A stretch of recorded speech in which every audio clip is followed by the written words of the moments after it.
Not gonna lie, this is my least favorite video that I've recorded so far. But you know what? I made a promise to myself that I'm gonna be as transparent and authentic as I possibly can on this channel, and that's what I'm gonna do today. So a while ago, I made a video on the channel talking about a business that I was gonna start, a social media marketing agency, or at least that's what I thought at the time. Eventually, I narrowed it down to a niche, which was email marketing. And you know, I was working on it. I easily spent about 100 hours learning about email marketing and starting an agency and all that. Watched tons of videos, went through a bunch of Twitter threads. I did all of these things. I coded the website, I had all of the information on there. I created a Twitter page for the business. I created the logo for it. I even had the name for the business. It was going to be called Ghost Mailers. Kind of corny, but it was the only one that was available that I could think of. And last week, I even interviewed one freelancer that I was going to outsource the work to. And that's where I started to have doubts. Now the interview went amazing. I even had I had the guy on board. He was gonna be my email copywriter. But when I talked to him about the way that we were gonna price things, we were gonna use performance-based pricing, which is basically when you take a percentage of the revenue that your emails generate the client. And it's a really good way to go about things, but not so much when you're just starting out and you don't have any money. And that was the biggest thing. So if you don't know how the agency business model works, is you reach out to clients, you offer them a service, and then you basically outsource the service to freelancers, and then you just take whatever profits left after you pay the freelancers. And it's a really good business model. But the thing with the performance-based pricing is that sometimes it takes a while for you to actually generate revenue through your emails for clients. And if we didn't make enough money for the clients at the end of the month, we would still have to pay the freelancers. And if we didn't have money for it, then we would have to pay it ourselves. And I can't afford to do that. And I can't afford to ask my parents to do so either. So then I started asking people on Reddit and on Twitter for advice on how to start out. And basically, what everybody told me was that I should first become competent at the skill myself, which is email copywriting, email automation, planning campaigns, and all these things. And the thing is, I already have enough on my plate. I need to upload videos to YouTube. I need to learn to code. I need to edit the videos. I need to plan the videos.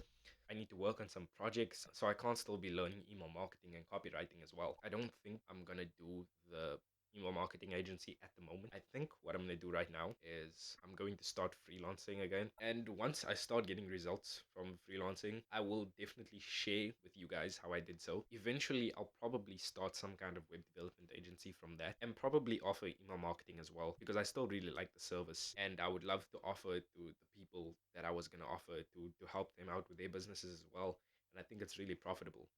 So that's the plan right now. I'm gonna start freelancing. I'm gonna get some experience. I'm gonna start an agency out of that, and then continue with the original plan eventually over time. But the reason why I was like kind of upset with myself about this, or not upset, I was just, it's more like I just found it kind of hard to make a video about this, is because not too long ago I made a video talking about how you should focus. I think the video is called Why You Still Broke, and I basically said that you should focus on a few things and not get distracted by every new thing that comes your way that you think will make you money. And I basically totally went against this advice, but I talked to my friend about this and he basically told me that it's not exactly that. It's not as it was in the past where I got distracted by drop shipping and then I started doing that, or when I wanted to do that, or then I would want to start doing that. It was more of just me seeing an opportunity to start making money as fast as possible so that I could provide a better lifestyle for myself, for my mother, and upgrade the content on the channel, you know, get some new gear, get a new camera, lighting, new laptop or new computer. But I guess it's not gonna happen now as soon as I thought it was gonna be. But my plan now is to buy a course. Well, not a course, it's more like a bundle. It's called I think it's called the Ultimate Freelancing Bundle by Kyle Prinsloo. And he's basically this freelancer from South Africa who I started following a while ago. I think it was last year. And I really love the guy's advice. And now I'm basically just going to use this paid resource to learn faster so that I can start making money faster. Because I do believe that you can learn anything online for free and still get as good results as everybody else, but you're probably not going to get it as fast as everybody else.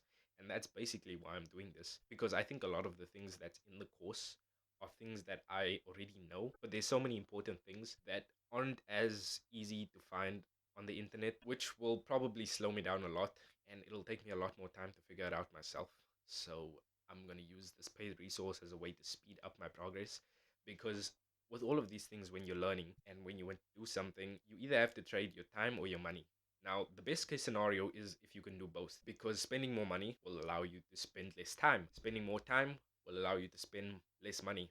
if that makes sense. And I just want to show you guys that everybody struggles with something. Nobody's perfect online. Nobody always follows their own advice completely. Nobody never disappoints themselves. So don't be too hard on yourself when you do something similar, and just keep on going. Keep learning from your mistakes as fast as possible. Get up and just improve on whatever you were doing in the first place. I'll update you guys on whatever happens in the next few weeks, and you'll see me in the next one.